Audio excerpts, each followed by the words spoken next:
لا يزال الخير حيا لا يزال إن في الدنيا سلام. الحمد للہ اشہد ان لا الہ الا اللہ وحدہ لا شریک لہ وان محمدا عبدہ ورسولہ اللہم صل علی محمد النبی وازواجہ امہات المؤمنین وذریتہ واہل بیتہ کما صلیت علی آل ابراہیم انک حمید مجید رب اشرح لی صدری ویسر لی امری واحلل عقدۃ من لسانی یفقہوا قولی رب زدنی علما اما بعد.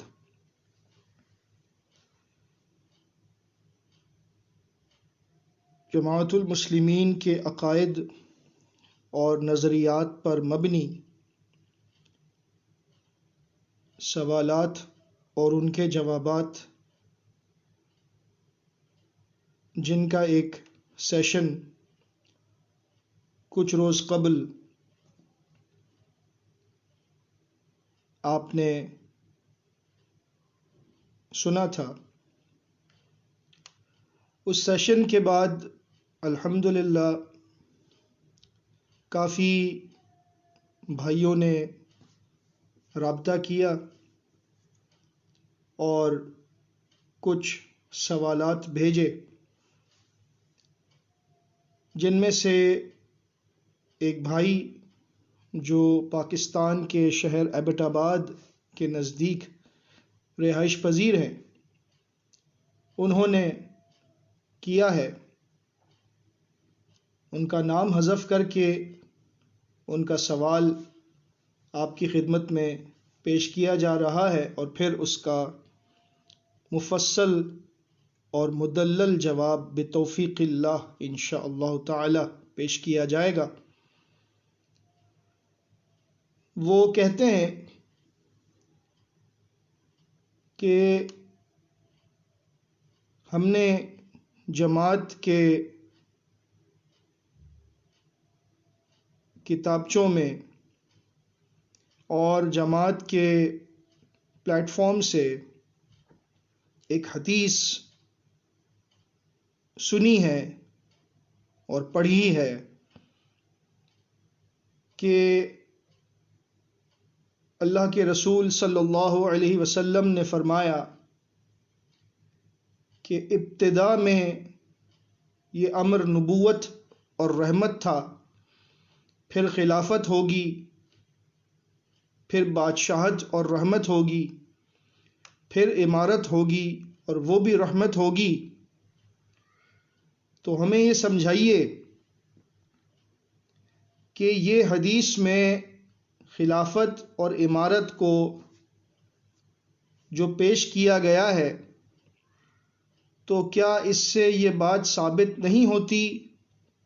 کہ خلافت کے علاوہ امارت یعنی بے طاقت امیر کی امارت اسلام کے لیے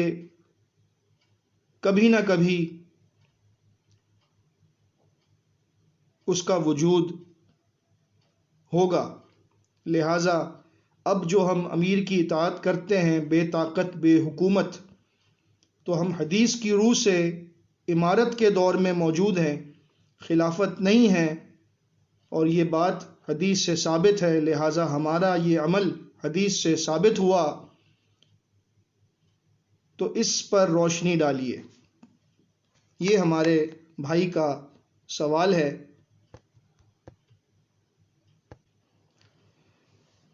جی ہاں، بالکل یہ بات جماعت کے کتابچے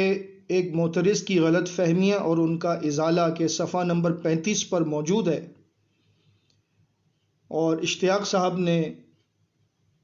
لکھا ہے کہ عبداللہ ابن عباس رضی اللہ تعالی عنہ کہتے ہیں کہ رسول اللہ صلی اللہ علیہ وسلم نے فرمایا، ابتدا میں یہ امر نبوت اور رحمت بنا، پھر خلافت ہوگی، پھر بادشاہت اور رحمت ہوگی، پھر امارت ہوگی اور وہ بھی رحمت ہوگی. حوالہ دیا ہے کنز العمال کا اور الطبرانی فی الکبیر جلد 11 صفحہ نمبر 88 کا، اور مجمع الزوائد کے 195 صفحہ نمبر ہے، جلد نمبر 5 ہے، رجالہ ثقات لکھا ہے، وسندہ جید۔ اس حدیث میں جو لفظ وارد ہوا ہے امارت، تو اشتیاق صاحب نے اس کتابچے میں اس بات کو سمجھانے کی کوشش کی کہ امارت اور خلافت دو الگ الگ چیزیں ہیں۔ دیکھیے حدیث میں بھی ان کو علیحدہ علیحدہ بیان کیا گیا ہے، لہٰذا جب خلافت کی بات ہوگی تو طاقت کے ساتھ ہے، اور جب امارت کی بات ہوگی تو بغیر طاقت کے امیر کی بات ہوگی۔ یہ اشتیاق صاحب کا خیال ہے یا ان کا قیاس ہے، جبکہ حدیث کا طالب علم اس بات کو سمجھ سکتا ہے کہ اس حدیث میں اس بات کا قطعاً کوئی اشارہ نہیں ملتا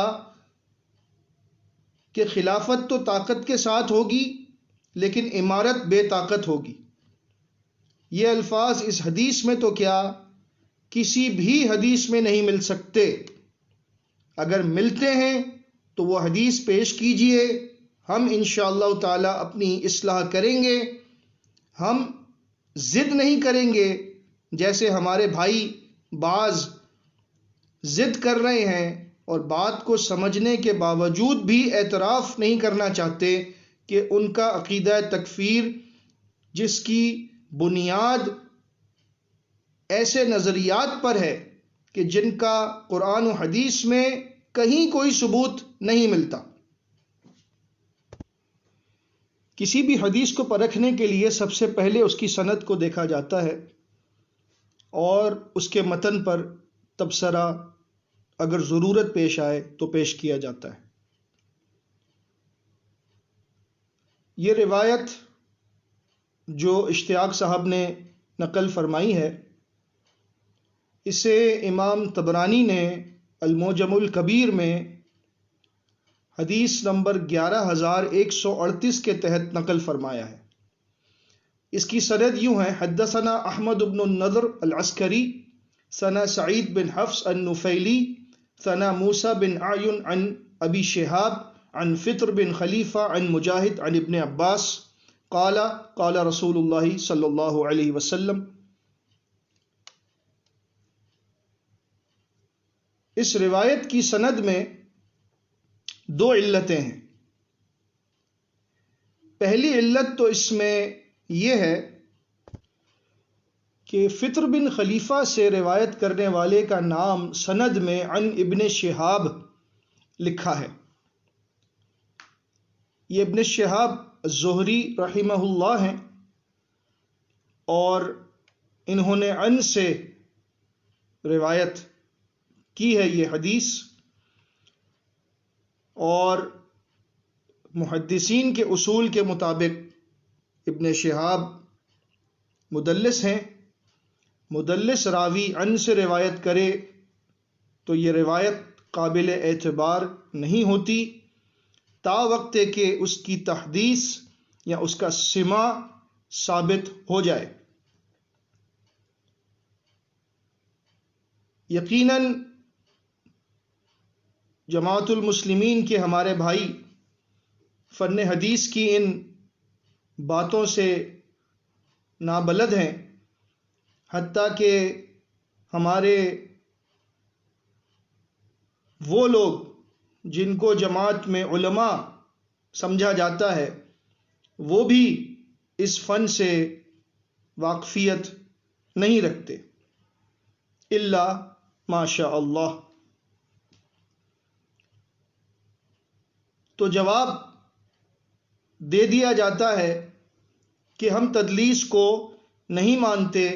لہٰذا ابن شہاب کے عنعنہ سے کوئی فرق نہیں پڑتا۔ تدلیس کو آپ نہیں مانتے تو آپ کے نہ ماننے سے تدلیس کا فن اور اس کی بنیاد پر محدثین کے فیصلے رد نہیں کیے جا سکتے، البتہ آپ کی اس بات کو یقیناً رد کیا جا سکتا ہے جو ساری امت کے اجماع کے خلاف ہے، کہ محدثین نے یہ اصول مرتب کیے جن کی بنیاد پر آج ہمارے پاس احادیث محفوظ ہیں. صحیح حدیث کو اور ضعیف حدیث کو الگ الگ کر دیا گیا ہے. اس کے پیچھے جو محنتیں ہیں وہ تو ایک طویل داستان ہے، لیکن اس طرح سے کہہ دینا کہ ہم محدثین کے اس اصول کو نہیں مانتے، یہ آپ کے کہنے سے یا آپ کی مرضی سے اصول نہیں بدلیں گے، فن حدیث تبدیل نہیں ہو سکتا جس پر محدثین کے دور سے لے کر آج تک ساری امت کا اجماع ہے. یہ پک اینڈ چوز، آپ کی مرضی، ہم مانتے ہیں ہم نہیں مانتے، آپ کے کہنے سے کچھ بھی نہیں ہونے والا، کیونکہ آپ تو بہت کچھ نہیں مانتے اور آپ بہت کچھ منوانا چاہتے ہیں جس کی کوئی حیثیت اور وقت نہیں ہے علماء کے نزدیک. پھر اس کی دوسری علت یہ ہے کہ بعض نسخوں میں عن ابن شہاب گویا کہ تصحیف ہے، اصل میں یہ تھا عن ابی شہاب، جس کی نشاندہی شیخ ناصر الدین البانی رحمہ اللہ نے سلسلۃ الاحادیث الصحیحہ میں حدیث نمبر 3270 کے تحت لکھی ہے. وہ ابو شہاب ہوا موسیٰ بن نافع الخیاط، کہ دراصل یہ ابو شہاب ہیں، ابن شہاب نہیں ہیں، یعنی موسیٰ بن نافع الخیاط. اس کے ساتھ اس حدیث کی سند میں ایک راوی ہے سعید بن حفص النفیلی. اس کے متعلق جب ہم کتب رجال کا مطالعہ کرتے ہیں تو ہمارے سامنے یہ بات آتی ہے. تقریب التہذیب ہے حافظ ابن حجر عسقلانی رحمہ اللہ کی، وہاں پر 2285 پر لکھتے ہیں اس راوی کے متعلق سعید بن حفص بن عمر بن نفیل النفیلی صدوق تغیر فی آخر عمرہ، کہ یہ صدوق تھے لیکن ان کا حافظہ آخری عمر میں متغیر ہو گیا تھا، حافظہ ان کا آخری عمر میں خراب ہو گیا تھا. پھر ان کے بارے میں ابو عروبہ لکھتے ہیں، یہ بھی تہذیب و تہذیب سے ہے 2378، کہ جب یہ بوڑھے ہو گئے تو گھر پر ہی رہنے لگے اور آخر عمر میں ان کا حافظہ متغیر ہو چکا تھا. اب ہم جماعت کے اصول کے مطابق دیکھتے ہیں کہ اگر کسی راوی کا حافظہ آخری عمر میں خراب ہو جائے تو ایسے راوی کے متعلق جماعت المسلمین کا اصول کیا ہے. چنانچہ جماعت کا کتابچہ ہے اصول حدیث، اس کے صفحہ نمبر 7 پر سید مسعود احمد صاحب نے یہ بات تحریر فرمائی. یہ دیکھا جاتا ہے کہ وہ سچا ہے یا جھوٹا، یعنی کہ راوی اگر سچا ہے تو قوی الحافظہ ہے یا ضعیف الحافظہ. اگر بعد میں حافظہ خراب ہو گیا تو یہ دیکھا جاتا ہے کہ اس نے حدیث زیر مطالعہ کو حافظہ خراب ہونے سے پہلے بیان کیا تھا یا بعد میں بیان کیا تھا. اس اصول کو مزید آگے اور پختہ کرتے ہوئے موجودہ امیر اشتیاق صاحب نے اپنی کتاب تحقیق صلاۃ کے صفحہ نمبر 98 پر لکھا، حدیث پر بحث کرتے ہوئے جو صلاۃ کے موضوع پر ہے. اس حدیث میں ایک راوی ہے المسعودی، ان کا حافظہ آخری عمر میں خراب ہو گیا تھا. اب یہ نہیں معلوم ہوتا کہ حافظہ خراب ہونے کے بعد یہ حدیث روایت کی ہے یا حافظہ صحیح تھا اس حالت میں یہ حدیث بیان کی ہے. لہذا مزید باتیں تحریر کرنے کے بعد آخر میں فیصلہ اپنا سناتے ہیں. لہٰذا یہ حدیث ضعیف ہے. یعنی اگر کسی راوی پر یہ جرح ہو کہ اس کا حافظہ آخری عمر میں خراب ہو گیا تھا اور یہ معلوم نہ ہو سکے کہ یہ حدیث جس پر بات ہو رہی ہے یہ اس نے حافظہ خراب ہونے سے پہلے بیان کی یا بعد میں بیان کی، اس بات کا علم اگر نہ ہو سکے تو اشتیاق صاحب کے اصول کی روشنی میں جو تحقیق صلاۃ صفحہ نمبر 98 ان کی اپنی کتاب میں لکھا ہے کہ ایسی حدیث ضعیف ہوگی. لہذا جب اشتیاق صاحب کی یہ حدیث پیش کردہ جس میں امارت اور رحمت کے الفاظ سے انہوں نے اپنی بے طاقت امارت کی دلیل لینے کی کوشش کی، اس حدیث کی سند میں جو راوی ہے سعید بن حفص بن عمر بن نفیل النفیلی، ان کا حافظہ آخری عمر میں خراب ہو گیا تھا. اب اشتیاق صاحب اس بات کو ثابت کریں کہ جس حدیث کو انہوں نے اپنی امارت کے لیے ایک دلیل بنایا ہے، اس حدیث کو سعید بن حفص نے حافظہ خراب ہونے سے پہلے روایت کیا ہے یا بعد میں روایت کیا ہے. اور اگر اشتیاق صاحب یہ ثابت نہ کر سکے اور یقیناً ثابت نہیں کر سکتے تو پھر اپنے اصول کی روشنی میں جو انہوں نے خود اپنی کتاب تحقیق صلاۃ میں لکھا ہے اس حدیث کو ضعیف تسلیم کریں اور اس روایت کو پیش کر کے اپنی عوام کو تھپکی نہ دیں، اسی میں ان کا بھلا ہے. اس کے ساتھ اس بات پر بھی غور فرمائیے کہ یہ روایت دیگر راویوں نے صحابہ کرام رضوان اللہ علیہم اجمعین میں سے مختلف اصحاب سے روایت کی ہے. اس کی مکمل تحقیق الحمدللہ ہمارے پاس موجود ہے، جن میں سے کچھ صحابہ کے نام میں آپ کے سامنے پیش کرتا ہوں. معاذ بن جبل رضی اللہ تعالی عنہ سے یہ روایت ملتی ہے سنن کبریٰ بہقی میں 8ویں جلد میں. عمر بن الخطاب رضی اللہ تعالی عنہ سے بھی ملتی ہے امام حاکم کی المستدرک علی الصحیحین کی جلد نمبر 4 میں. حذیفہ بن یمان رضی اللہ تعالی عنہ سے ملتی ہے امام طبرانی کی المعجم الاوسط کی جلد نمبر 7 میں.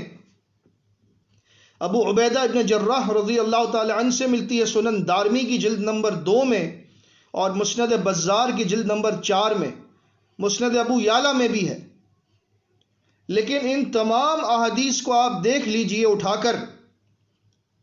اس کی جتنی سندیں جمع کر لیں آپ، کیونکہ ہم نے تقریباً اس پر محنت کر کے تمام سندوں کو ایک جگہ جمع کیا ہے اور اس میں ہم نے شیخ البانی رحمہ اللہ کی کتاب سے بھی اور دیگر علماء کی کتاب سے بھی بہت مدد لی ہے کہ اس کے تمام طرق کو ایک جگہ جمع کیا جائے تاکہ ہم یہ دیکھ سکیں کہ یہ جو الفاظ ہیں امارتوں و رحمہ یہ کس کس جگہ پر کس کس سند میں روایت کیے گئے ہیں. لیکن ہمیں بڑی حیرت ہوئی کہ جتنی بھی اسناد ہم نے اس کی جمع کی ہیں ان میں سے سوائے اس ایک سند کے جس میں سعید بن حفص راوی ہے جس کا حافظہ خراب ہو گیا تھا آخری عمر میں، اس کے علاوہ کسی بھی راوی نے اس متن میں امارتوں اور رحمہ کے الفاظ استعمال نہیں کیے، روایت نہیں کیے، بیان نہیں کیے. اس سے ہمیں مزید تقویت ملی اس بات کو سمجھنے میں کہ یہ امارتوں و رحمہ کے الفاظ صحیح سند سے اللہ کے رسول صلی اللہ علیہ وسلم تک متصل پہنچانا یہ بہت بعید ہے. اب ہم دیکھتے ہیں کہ اشتیاق صاحب کو آخر یہ حدیث پیش کرنے کی ضرورت کیوں پیش آئی، کیونکہ اس سے ملتا جلتا متن الحمدللہ ایک عرصہ گزر گیا،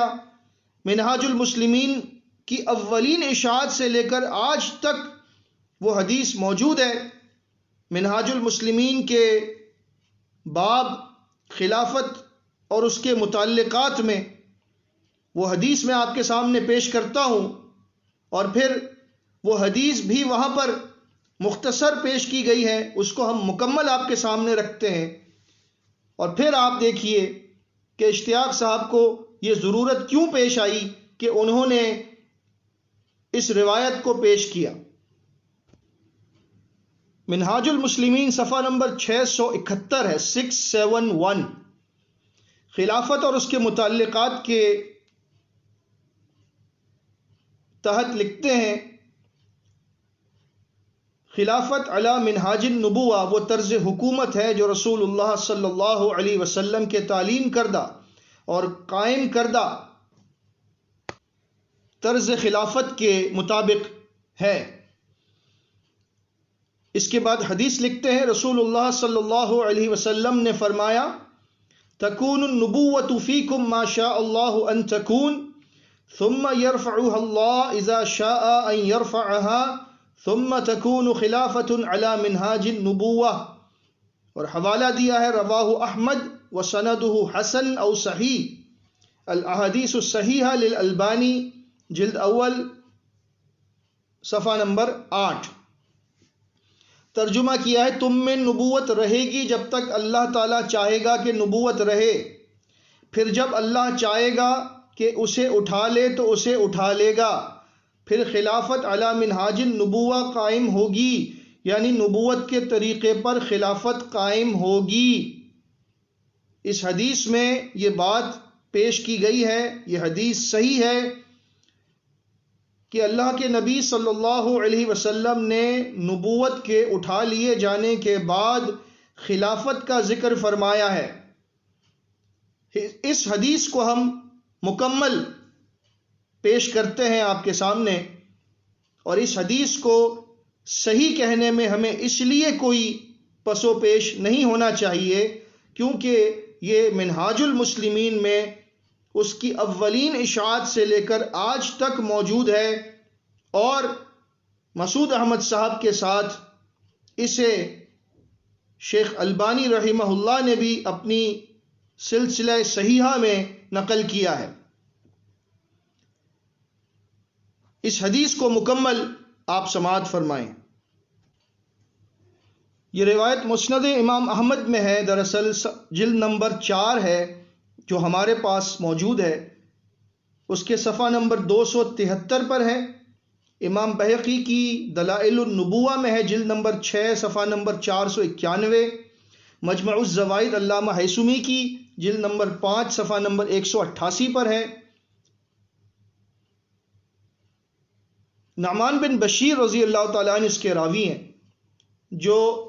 حذیفہ رضی اللہ تعالیٰ عنہ سے یہ الفاظ روایت فرماتے ہیں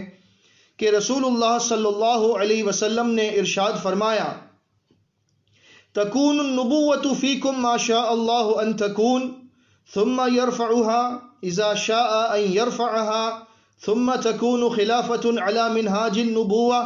فتکون ما شاء اللہ ان تکون ثم يرفعها اذا شاء ان يرفعها ثم تكون ملكا عاضا فيكون ما شاء الله ان يكون ثم يرفعها اذا شاء ان يرفعها ثم تكون ملكا جبريا فتكون ما شاء الله ان تكون ثم يرفعها اذا شاء ان يرفعها ثم تكون خلافة على منهاج النبوة ثم سكت۔ اللہ کے نبی صلی اللہ علیہ وسلم سے یہ الفاظ روایت کرنے والے حذیفہ بن یمان رضی اللہ تعالی عنہ فرماتے ہیں، اللہ کے نبی صلی اللہ علیہ وسلم نے فرمایا، تم میں نبوت کا وجود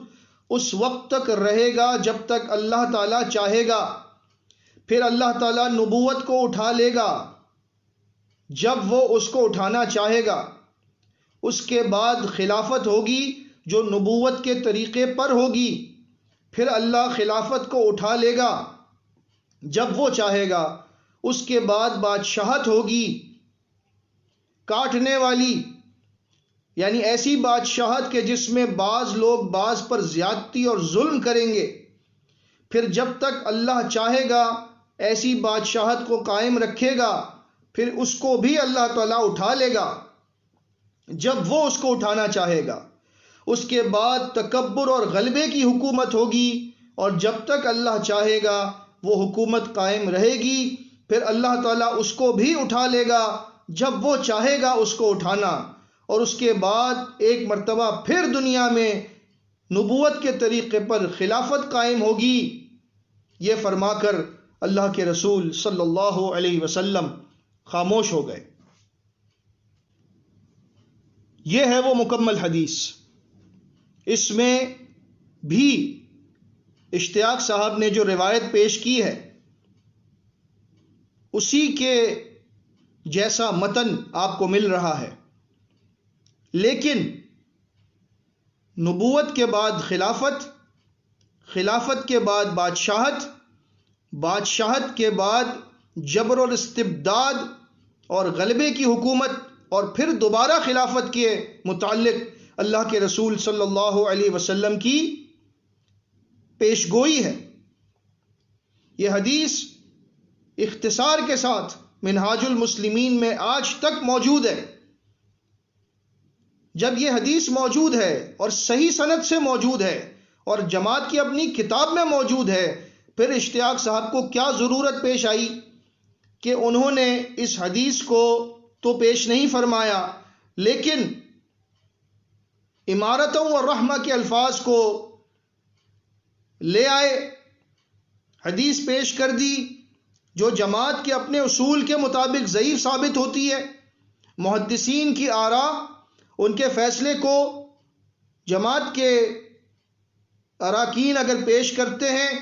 تو بڑی معذرت کے ساتھ کہ آپ محدثین کے اصولوں کو تسلیم نہیں کرتے، لہذا محدثین کے اصولوں کو جب آپ تسلیم نہیں کرتے تو محدثین کے فیصلوں کو کیسے تسلیم کرتے ہیں؟ یہ بڑی اچھی بات ہے کہ جو دل کو بھلا لگے تو محدثین کی تعریف کیے جاؤ اور ان کے فیصلوں کو پیش کیے جاؤ، لیکن جب آپ کے اپنے فہم کے خلاف پڑتا ہے تو محدثین کے بارے میں اتنی زبان درازی کرتے ہیں، جیسا کچھ عرصہ قبل دوران گفتگو ایک صاحب نے فرما دیا وَلَا تَتَّبِعُوا مِن دُونِهِ أَوْلِيَاءَ، کہ اللہ نے اولیاء کی پیروی سے روکا ہے، لہٰذا ہم محدثین کی بات نہیں مانتے۔ جب آپ کا مطلب پورا ہوتا ہے تو محدثین کی تعریف میں آپ نہ جانے کیا کچھ کہہ جاتے ہیں، اور جب آپ کے خلاف بات پڑتی ہے تو آپ محدثین کو ان اولیاء میں شمار کرتے ہیں کہ جن کا ذکر اللہ نے سورہ اعراف میں فرمایا، جو شیطان کے اولیاء ہیں، جو شیطان کی طرف دعوت دینے والے ہیں، جو بت پرستی کی طرف دعوت دینے والے ہیں، جو غیر اللہ کی طرف دعوت دینے والے ہیں۔ آپ نے ایسی آیت کو ان عظیم ہستیوں کے متعلق پیش کیا، اور اس کے بعد اب آپ سے کہا جائے کہ اس بات سے رجوع کیجئے تو رجوع کرنے کو تیار نہیں ہے۔ اللہ تعالی ہمارے بھائیوں کو سمجھنے کی توفیق عطا فرمائے۔ ساتھ ہی ان بھائیوں کو چاہیے کہ اپنے متعلق ضرور غور و فکر کریں کہ کہیں ہم میں وہ نشانیاں تو موجود نہیں ہیں جو برے لوگوں کی نشانیاں بتائی گئی ہیں۔ علی بن ابی طالب رضی اللہ تعالی عنہ سے ایک روایت صحیح بخاری اور صحیح مسلم میں ملتی ہے کہ اللہ کے رسول صلی اللہ علیہ وسلم نے فرمایا سَيَخْرُجُ قَوْمٌ فِي آخِرِ الزَّمَانِ أَحْدَاثَ الْأَسْنَانِ سُفَهَاءَ الْأَحْلَامِ يَقُولُونَ مِنْ خَيْرِ قَوْلِ الْبَرِيَّةِ لَا يَجَاوَزُ إِيمَانُهُمْ حَنَاجِرَهُمْ۔ آخری زمانے میں ایسے لوگ نکلیں گے جو نو عمر ہوں گے، کم عقل ہوں گے، نادان ہوں گے، بے وقوف ہوں گے، بات تو کریں گے سب مخلوق سے اچھی لگے گی تمہیں، لوگوں کی خیرخواہی کی، بہتری کی بات کہیں گے، بظاہر وہ بات ایسی کریں گے کہ وہ خود بھی اطمینان میں ہوں گے کہ ہم لوگوں کی اصلاح کر رہے ہیں، لیکن ان کے علم کا، ان کے ایمان کا یہ معاملہ ہوگا کہ ان کا ایمان ان کے حلق سے نیچے نہیں اترے گا۔ کہیں ایسا تو نہیں کہ ہمارے بھائی جو اپنی کم علمی میں اور نادانی میں قرآن و حدیث کا ایسا فہم لے کر بیٹھے ہیں جو 1400 سالوں میں کسی ایک بھی عالم سے، کسی ایک بھی محدث سے، کسی ایک بھی صحابی سے ثابت نہیں ہے، لیکن اس کو لیے بیٹھے ہیں۔ کہیں ایسا تو نہیں کہ اس حدیث میں جن لوگوں کا ذکر ہے یہ وہ صفات جو بتائی گئی ہیں، کہیں ایسا تو نہیں کہ یہ صفات ہمارے ان بھائیوں میں موجود ہوں؟ اگر ایسا ہے اور نظر آتا ہے کہ یہ صفات ملتی جلتی ہیں، تشابہت قلوبہم، اپنی اصلاح کیجئے اس سے پہلے کہ دیر ہو جائے۔ ہمارے بھائی، کیونکہ ایک عرصہ میں نے خود دفاع کیا ہے ان عقائد کا، تو مجھے معلوم ہے کہ اس بات پر کوئی جواب وہ دیں اس سے پہلے میں خود اس جواب کو پیش کر کے اس کا جواب دے دوں تاکہ وقت ہم سب کا بچ جائے۔ کہیں گے کہ خوارج کا دور تو گزر گیا، یہ ان کی نشانی تھی، آپ ہمیں ان نشانیوں کے ساتھ کہاں پر ان کے ساتھ ملاتے ہیں؟ جناب ایسا نہیں ہے، یہ آپ کا فہم ہے جو آپ کو جماعت کی طرف سے ملا ہے، لیکن اللہ کے نبی صلی اللہ علیہ وسلم کی حدیث موجود ہے۔ ابو برزہ اسلمی رضی اللہ تعالیٰ عنہ سے یہ روایت ہے، نسائی میں ہے، مسند امام احمد میں ہے، سند اس کی حسن ہے، مصنف ابن ابی شیبہ میں بھی ہے کہ لا یزالون یخرجون حتی یخرج آخرهم مع المسیح الدجال، کہ یہ خارجی، یہ تکفیری، ان عقائد کے لوگ یہ ایسا نہیں ہے کہ اس زمانے میں ختم کر دیے گئے، یہ ہمیشہ نکلتے رہیں گے یہاں تک کہ ان کے آخری لوگ خارجی تکفیری یہ دجال کے ساتھ نکل کر امت کے خلاف جہاد کریں گے۔ تو آپ نے کیا سمجھا ہے؟ یہ کوئی معمولی بات ہے؟ نبی صلی اللہ علیہ وسلم نے ایسے لوگوں کے متعلق آخرت میں کتنی سخت وعید بیان فرمائی ہے۔ ابو امامہ رضی اللہ تعالیٰ عنہ سے ترمذی میں اور ابن ابی اوفا رضی اللہ تعالیٰ عنہ سے ابن ماجہ میں حسن سند سے یہ الفاظ ملتے ہیں، الخوارج کلاب النار، کہ خوارج جہنم کے کتے ہوں گے۔ یہ صفات ان کی بتائی گئی ہیں۔ ہم اپنے آپ کو یہ کہہ کر بری نہیں کر سکتے کہ ہم وہ لوگ نہیں ہیں، لیکن اگر ہمارے دل، ہمارے اصول، ہمارے عقائد، ہمارے نظریات ان سے ملتے جلتے ہیں تو پھر بہت ضرورت ہے اس بات کی کہ ہم اپنی تحقیق پر نظر ثانی کریں اور اپنی اصلاح کریں، کہیں قیامت کے دن ہمیں ان لوگوں کے ساتھ نہ کھڑا کیا جائے۔ اس حدیث کو جو اشتیاق صاحب نے پیش کی ہے